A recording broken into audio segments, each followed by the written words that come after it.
Saldi ko lang daw ang laging sinasabi kasi wala daw dito at siya daw yung mainit.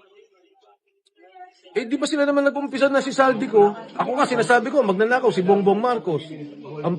Ang namumuno sa pagnanakaw ay si Bongbong Marcos. Bakit? Si Saldi ko, Committee on Appropriations. Sila yung namumuno sa Kongreso para sa budget ng gobyerno. Ang immediate boss niya, si Speaker Martin Romualdez. Hindi ka magiging chairman ng Committee on Appropriations kung hindi ka pinili ng presidente. Ngayon, ang presidente nagbibigay ng budget sa Kongreso. Sabi niya, ito na yung gusto kong magawa. Mga proyektong kong gusto kong magawa. Aakyat ngayon yun sa Kongreso, aakyat sa Senado, pipirmahan ng Pangulo.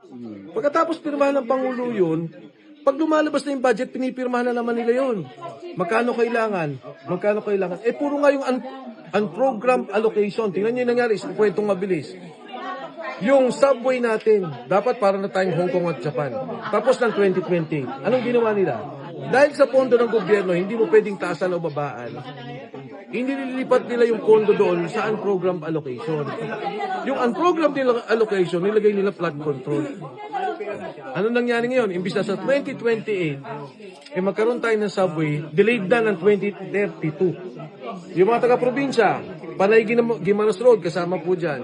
Bataan, Cavite, Connecting Road, kasama po dyan. Yung North Rail, papunta ng Clark, pabalik na Maynila, kasama dyan. Yung South Rail, papunta ng Bicol, kasama po dyan. Yung pong Laguna Lake na road network, kasama po dyan. Lahat yan delay.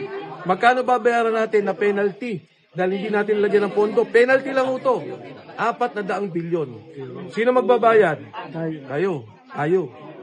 Yan ang nangyari sa pondo natin. Kaya huwag sasabihin nila na si Saldi ko lang.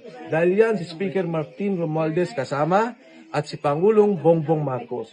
Kung ikaw ba presidente ng kumpanya, yung finance mo lulukoy ng budget, hindi mo malalaman? Alam mo. Dahil ikaw nag-approve ng budget eh. Ikaw nag-release ng budget eh.